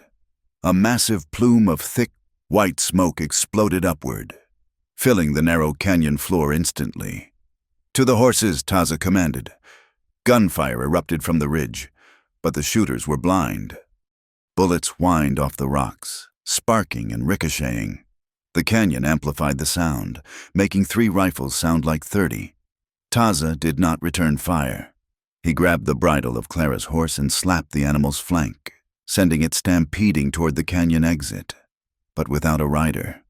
"They will chase the horse," Taza hissed, pulling Clara into a narrow fissure in the rock wall, a crack barely wide enough for a human. Hidden by the shadows, above them, they heard the shouts. "They are breaking for the exit, cut them off." The sound of hooves thundered past their hiding spot as the mob rode along the rim to intercept the empty horse. But Wade did not ride. As the dust settled and the smoke began to thin, Clara saw Wade standing at the canyon floor entrance. He had not gone to the ridge. He had waited below with 2 hired guns. He walked into the clearing, his boots crunching on the gravel. He held a heavy revolver. "I know you are here, Taza," Wade said. "You are too smart to run into a bullet. Come on out. Let us finish this like men." Clara pressed her back against the cold stone of the fissure. Taza was pressed against her, his breathing steady. He held a knife in one hand and a rock in the other. "He will kill you," Clara whispered.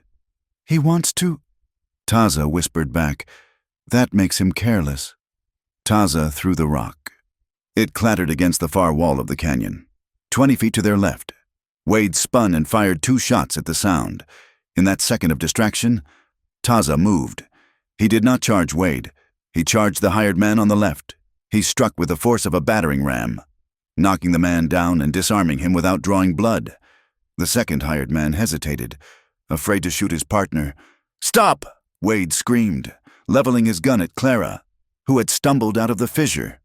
"Nobody moves." The scene froze. Wade stood 10 feet away. His gun pointed directly at Clara's chest. Taza stood over the groaning hired man, his knife in hand, but he was too far away to reach Wade before the trigger was pulled. "You ruin everything," Wade hissed, his eyes wild. He looked at Clara with pure hatred. "I offered you a life. I offered you a place. And you chose dirt. You chose him." "I chose a man," Clara said, her voice shaking but her chin high. "Not a coward." "I will kill you," Wade said, his finger tightening on the trigger. "And I will tell them it was an accident in the crossfire. No one will care. You're just a stray dog." "Clara, no one misses a stray. Drop the gun." "Wade!" The voice came from the canyon entrance behind Wade. Deputy Eli Briggs stood there, dusty and exhausted, his service revolver drawn. Behind him were two federal marshal's men with hard faces and badges that caught the returning sun. Ruth Caldwell was there too, sitting on a mule, looking terrified but resolute. "It is over, Wade," Eli said, stepping forward. "We have the wire from Tucson. We know about the debt. We know about the forged contracts." Wade laughed, a high, desperate sound. He did not lower the gun. "You have nothing. Eli, I am a pillar of this town, I am." "You are a fraud," one of the marshals barked. "Put the weapon down." The men on the ridge had returned, drawn by the standoff. They looked down, seeing their hero holding a gun on an unarmed woman while the law stood against him. Reverend Pike went silent. The narrative had shattered. "They will not believe you," Wade muttered. "She is tainted. She is—" "I am Clara Daza," Clara said, her voice cutting through the air.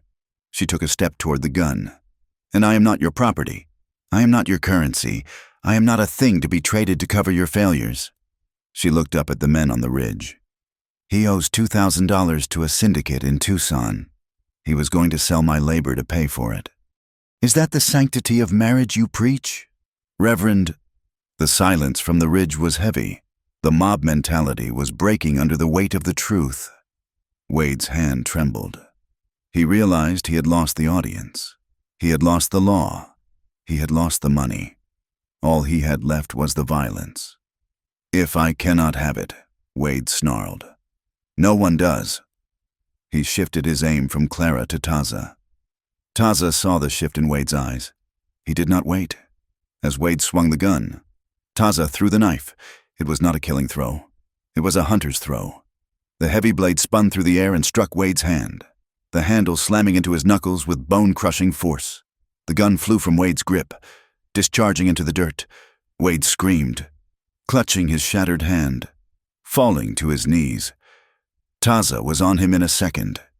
He did not strike him again. He simply kicked the gun away and stood over him, a towering shadow against the canyon wall. The marshals moved in, hauling Wade to his feet. He was sobbing now, stripped of his dignity, a broken man in a dirty suit. "Get him out of here," Eli said, disgust plain on his face. Ruth ran to Clara, embracing her. "Oh, child! Oh, thank God!" Clara did not cry. She looked over Ruth's shoulder at Taza. He was standing apart from the group, near the canyon wall. The men on the ridge were slowly dispersing, riding away in shame, unable to meet his eyes. Reverend Pike had vanished. Taza looked at Clara. There was no triumph in his face, only the weary relief of a man who had held back the storm for one more day. Clara pulled away from Ruth and walked to him. She reached out and took his hand, the hand that had thrown the knife, the hand that had shod horses, the hand that had been gentle on her cheek. "Is it over?" she asked. Taza looked at the dust settling in the canyon, then at the backs of the retreating townsfolk. "The storm is over," Taza said quietly. "But the sand is still here." He squeezed her hand. "We go home, Clara, we go home." But as they walked out of the Devil's Throat, past the shackled Wade Coulter and the grim-faced marshals, Clara knew that while the battle was won, the war for their place in this world had only just begun. The town would not forgive them for being right. They would not forgive Taza for being the better man. The violence had ended, but the silence that followed felt like a different kind of threat. The return to Dry Creek was not the triumphant parade of heroes. It was a slow, grinding procession through a gauntlet of silence. The federal marshals rode at the front, with Wade Coulter slumped in his saddle, his hands manacled and his fine suit ruined by the dust and the blood from his shattered hand. He did not look up. The shame of his exposure was a heavy cloak, but the town did not look at him with the disdain they should have reserved for a criminal. Instead, as Clara and Taza rode at the rear of the group, the eyes that watched from the boardwalks and the windows were cold, hard, and fixed on them. Clara kept her back straight, though every muscle in her body ached from the ride through the Badlands. She saw misses. Danner pulling the curtains of the boarding house shut with a snap. She saw the men outside the saloon spitting into the dirt as Taza passed. They had seen the truth that their respectable citizen was a fraud, and the savage was the honorable man, and they hated them for it. To admit Taza was right was to admit they were wrong, and pride in the territory was harder to break than granite. When the marshals dismounted at the sheriff's office to process the prisoner, Reverend Pike was waiting. He stood on the steps, his black coat absorbing the heat of the sun, his face a mask of pious indignation. "So," Pike said, his voice carrying over the murmurs of the gathered crowd, "the law has had its say, but God is watching." Clara dismounted. She walked up to the steps, stopping 3 feet from the man who had condemned her. "The law found a thief. Reverend, you should be happy. The wolf is out of the fold." Pike sneered, looking down his nose at her. "Wade Coulter may have been weak in his finances, Miss Hollis, but he was driven to desperation by a woman who refused her place. You brought chaos to this town. You brought violence to our doorstep. A godly woman brings peace. You bring storms." "I brought the truth," Clara said quietly. "Truth," Pike laughed, a dry, rattling sound. "The truth is that you are a woman without a home, living in sin with a heathen, hiding behind a piece of paper." He pointed a bony finger at her. "Do not think a judge's ruling claims the stain off your soul. You are still the woman who caused all this, and we do not forget." He turned on his heel and marched into the church, slamming the heavy oak doors. Clara felt a hand on her shoulder. She turned to see Taza. He did not look at the church. He looked at her, his expression unreadable but his presence solid. "The wind blows," Taza said softly. "The rock stays." They left the town center, riding back toward the cabin by the wash. But the feeling of safety that the cabin once held was fractured. The town had not apologized. They had simply reloaded their weapons, changing from bullets to silence and scorn. In the weeks that followed, the reality of their victory settled in like a persistent ache. Wade was gone, transported to the territorial prison in Yuma to await trial for fraud. But his ghost lingered. Clara found that her victory in the canyon had made her a pariah. When she walked into the general store to buy flour, the conversation stopped instantly. The clerk would serve her, but he would slam the items on the counter and refuse to count the change into her hand, dropping it on the wood instead to avoid touching her. Taza fared worse. The men of the town, stripped of their ability to legally harass him, turned to petty cruelty. They cut the fences of his corral in the night. They threw dead coyotes into his well. When he went to the saloon to buy a bottle of liniment for a horse, 3 men blocked the door. "We do not serve your kind inside." One of them sneered. "Go around back with the dogs." Taza had looked at them, his eyes dark and steady. He could have broken them. Clara knew he could. She had seen him throw a knife with deadly precision, but Taza simply turned and walked away. He did not give them the fight they wanted. He did not give them the excuse to call the army. One evening, Clara found him repairing the fence for the 3rd time that week. His hands were bleeding from the wire. "Let me help," Clara said, grabbing the pliers. "It is done," Taza said shortly. He wiped his hands on a rag. "They are testing the edges, like wolves." "We should leave," Clara said, the fear rising in her throat again. "We could go to California or Mexico, somewhere they do not know us." Taza looked at the forge, at the sign that said "Keep." "If we run," he said, "we teach them that hate wins. This is my land. Clara, My father is buried in the canyon behind the ridge. I will not leave him." Clara nodded, though her heart was heavy. She realized then that she could not just be the woman he protected. She had to be a partner who could stand the weight of the roof. The next morning, she walked to Ruth Caldwell's seamstress shop. She did not go to the back door this time. She walked in through the front, the bell chiming loudly. 2 women from the church choir were inside, examining a bolt of blue silk. They froze when they saw Clara, clutching their purses tight. "I need to speak with Mrs. Caldwell," Clara announced to the room. Ruth emerged from the back, her mouth full of pins. She took one look at the frozen tableau, the indignant church ladies, and the defiant Clara, and spat the pins into her hand. "Ladies," Ruth said to the customers, "come back Tuesday. I am closing for inventory." The women gasped, affronted, but they hurried out, casting nasty looks at Clara as they passed. "You are bad for business, child." Ruth sighed, locking the door and flipping the sign to closed, but her eyes were kind. "I need work, Ruth," Clara said. "I cannot live on Taza's charity, and I cannot let the town starve us out. I can sew, I can clean, but more importantly, I can count. My father taught me bookkeeping." Ruth looked at her thoughtfully. "My eyes are getting bad," she admitted. "And the ledger is a mess. I cannot pay you much. $3 a week." "I will take it," Clara said. "And you will have to work in the back room." Ruth added gently, "If they see you in the window, they might throw a brick." "I do not care where I sit," Clara said, "as long as the money is honest." So Clara began to work. She organized Ruth's chaotic accounts, finding unpaid invoices and wasted expenses. She mended torn hems and restitched lace with fingers that had grown calloused but remained nimble. She took her first week's wages, $3 silver, and bought a sack of fresh coffee and a new shirt for Taza. When she placed the items on the table that night, Taza looked at them, then at her. "I earned it," Clara said, lifting her chin. "I am not a dependent. Taza, I am a wife." Taza reached out and touched the fabric of the shirt. A rare, small smile touched his lips. "It is a good color." But the domestic peace was fragile. The town's hostility was shifting from passive exclusion to active menace. Miguel Santos arrived at the cabin late one afternoon, his horse lathered with sweat. He did not dismount. He kept his hand near his holster. "Taza," Miguel said, his voice low, "you need to listen. It is not just the town drunks anymore. I heard talk at the livery. There are friends of Wade, men who lost money when his debts were exposed.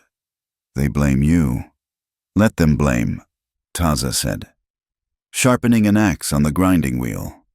"They are not just talking about fences," Miguel warned. "They are talking about fire. They say a man who cannot hold his land deserves to lose it.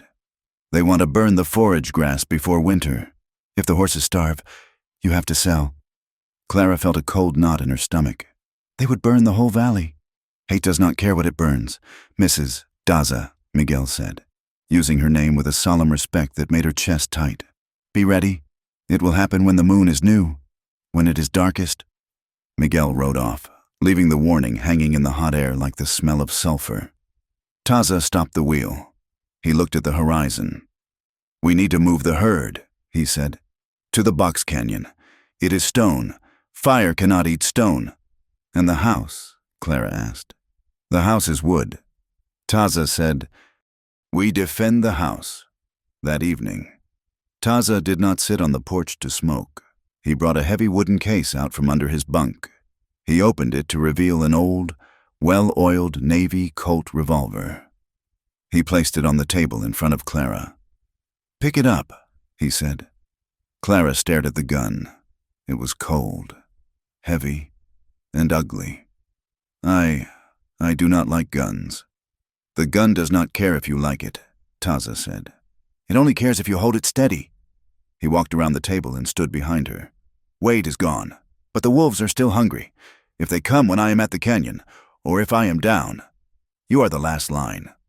Clara picked up the revolver. It was heavier than she expected. Her hand trembled. "Two hands," Taza instructed, his voice close to her ear. He corrected her grip. his large hands covering hers, adjusting her thumbs. Do not pull the trigger. Squeeze it, like you are squeezing water from a sponge. They spent the next 3 days practicing. Taza set up bottles on the fence posts. At first, Clara closed her eyes when she fired, the recoil bruising her palm. She missed by yards. Open your eyes, Taza said. You cannot fight what you do not see. By the 3rd day, she shattered a bottle at 20 paces. She did not feel triumph. She felt a grim acceptance. She was learning the language of the territory, and it was a language written in lead. The new moon arrived 4 days later. The night was absolute, a black velvet shroud draped over the desert. Taza had moved the horses to the stone canyon earlier that day. Now, the corral was empty, a ghostly skeleton of wood. They sat inside the cabin. The lamps were out. The fire was banked to glowing coals, giving off no light, only a faint heat. Taza sat by the window, his Winchester across his lap. Clara sat by the door, the navy colt resting on her knee. They waited. The silence stretched for hours. 1 hour, 2. The only sound was the settling of the logs and the distant yip of a coyote. Then, the smell came.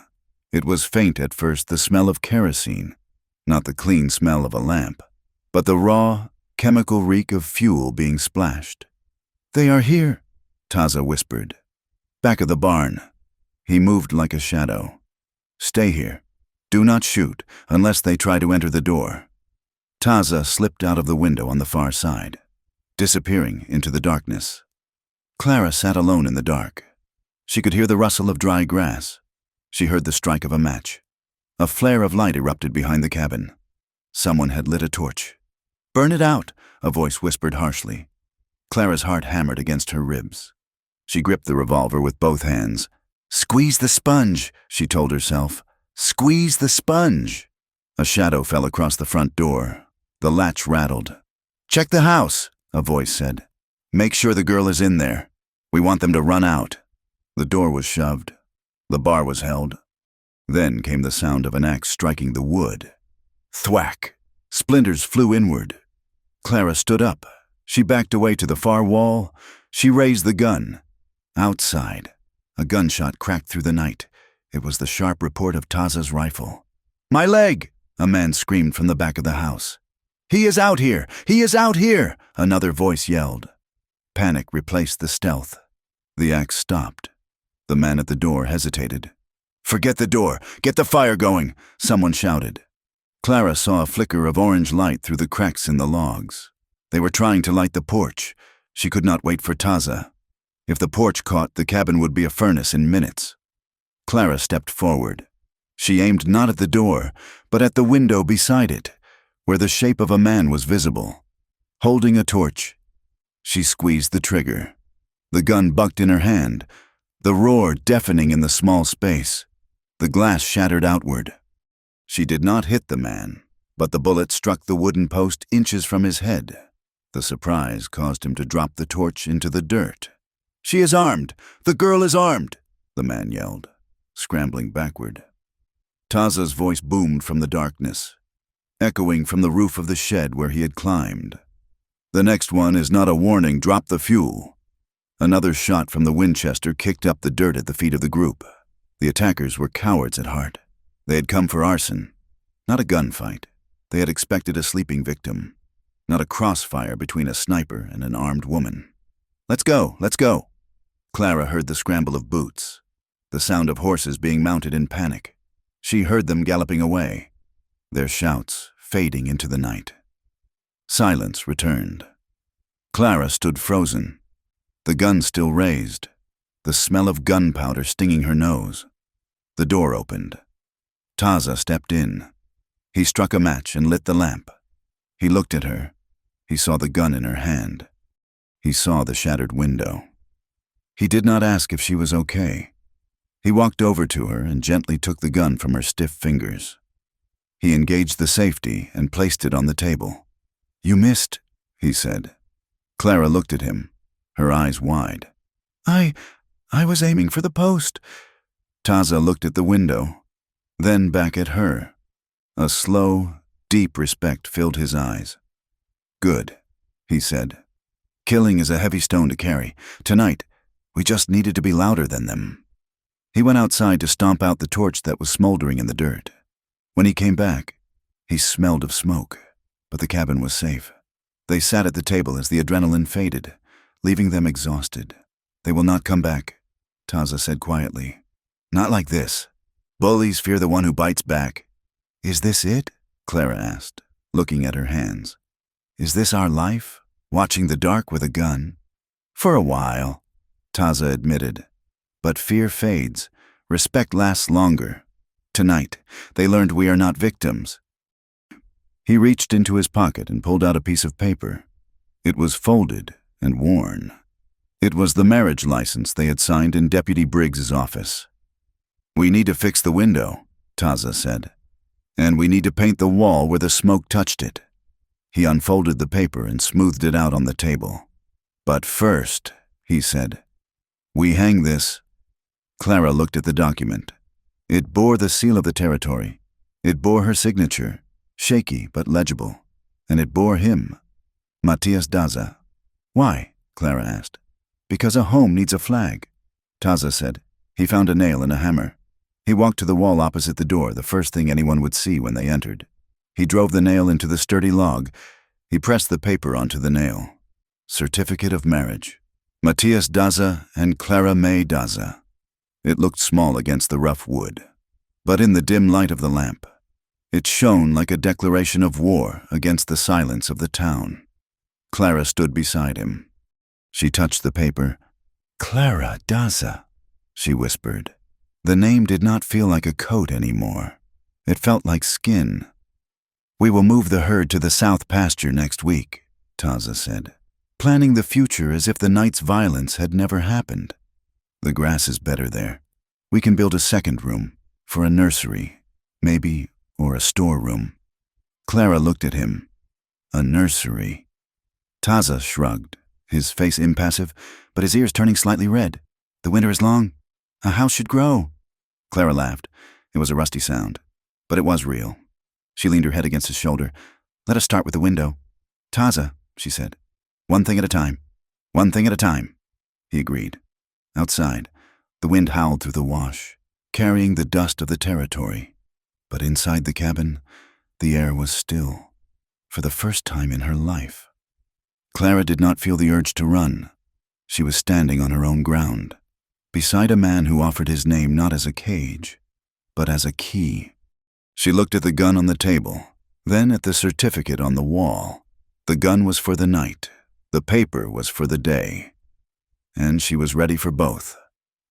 The monsoon rains came to the Arizona territory late that year, arriving not with a gentle tap, but with a roar of thunder that shook the dust from the sky. For 3 weeks, the heavens opened up, turning the dry wash into a rushing river of brown water and drowning the memory of the drought. When the clouds finally broke and the sun returned, the land had changed. The relentless red and brown palette of the desert was interrupted by shocking bursts of green. Mesquite trees, once twisted and gray like old bones, were now draped in soft, feathery leaves. Wildflowers, orange poppies, purple verbena, and yellow brittlebush erupted from the cracks in the earth, turning the harsh landscape into a painting. It was the spring of 1884. Clara stood on the porch of the cabin, wiping her hands on her apron. The cabin itself had changed. The blackened scorch marks on the logs where the arsonists had tried to burn them out were gone, scrubbed away with sand and lye, then sealed with fresh pine tar. The window she had shot out was replaced with clear, new glass that caught the morning light. She watched Taza in the corral. He was working with a young colt, a skittish bay with white socks. Taza did not use a whip. He did not shout. He stood in the center of the ring, holding a length of rope loosely. Speaking in a low, rhythmic rumble, the colt, ears twitching, slowly lowered its head, accepting the man's presence not as a threat, but as a fact of nature. Clara smiled. A year ago, she had stood on a boardwalk in Dry Creek, terrified and desperate, thinking that a piece of paper signed by a stranger was the only thing that could keep her safe. She had thought safety was something you bought with a ticket or a marriage license. Now, She looked at her hands. They were not the soft, white hands of the girl from Missouri. They were tanned, strong, and calloused. There was a small scar on her thumb from a paring knife, and another on her wrist from a slip with the baling wire.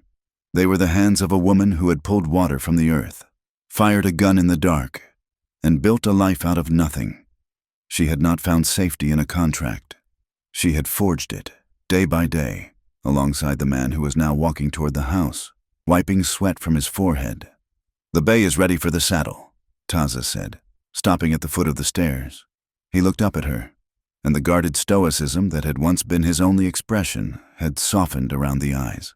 He still did not smile. Often he was not a man of frivolous expressions, but when he looked at her, there was a warmth that rivaled the Arizona sun.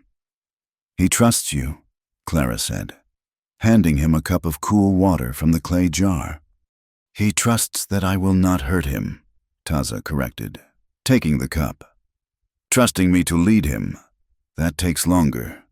He drank, then looked out at the blooming desert. "The grass is high in the south pasture. We will have enough hay for the winter." "Winter is months away," Clara teased. "Can we not enjoy the spring first? A wise squirrel gathers nuts while the sun shines." Taza quoted, a flicker of amusement in his voice. "You are not a squirrel, Taza Daza," she laughed. "You are a bear who worries too much." It was a small moment, insignificant to anyone watching from the outside, but to Clara, it was a victory. The silence that had once defined their cohabitation, the respectful, careful silence of two wounded people sharing a space, had been replaced by the easy rhythm of companionship. They argued about the garden. They debated the best way to smoke venison. They laughed. Later that morning, the sound of carriage wheels crunching on gravel drew their attention. Taza's hand instinctively went to his belt, a reflex that would likely never fully fade. But he relaxed when he saw the vehicle. It was Ruth Caldwell, driving a small buggy filled with boxes. Ruth had aged in the last year.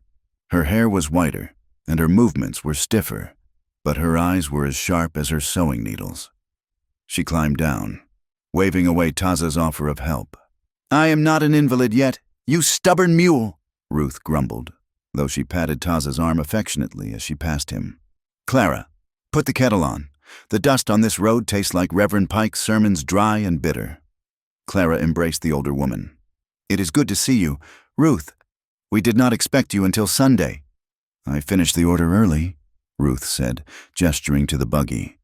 "And I wanted to get out of town. Mrs. Danner is spreading a rumor that the school teacher is courting the baker, and I could not listen to another word of it without screaming." Taza carried the boxes inside. Ruth opened the largest one to reveal yards of crisp, white muslin. "For the windows," Ruth declared, "and enough left over for a tablecloth." Clara ran her hand over the fabric. It was simple, clean, and beautiful. "Ruth, this is too much. We cannot pay for this yet." "Did I ask for a coin?" Ruth snapped gently. "Consider it a dividend from the business. You fixed my books. Child, you found $300 in uncollected debts last month alone. This is the least I can do." She looked around the cabin. It was neat, organized, and filled with the evidence of a life being lived. There were books on a shelf Taza had built. There was a rug Clara had braided from scraps. "The town is still talking," Ruth said, her voice turning serious. "They say you two are struggling out here. They say the Apache is starving you. They say you will come crawling back before the first frost." Clara stopped measuring the fabric. She looked at Ruth. "Let them talk. That is the spirit." Ruth nodded. "You see, Clara, a town like Dry Creek, it needs a story. It needs a villain and a victim. They cannot accept that you are neither, so they will keep telling their version until they die."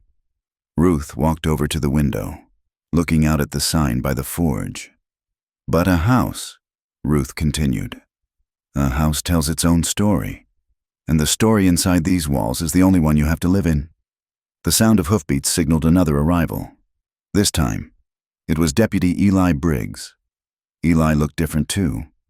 He wore the sheriff's badge now, The old sheriff had retired, or rather, had been politely asked to step down after the federal investigation into Wade Coulter's fraud exposed how much the local law had looked the other way.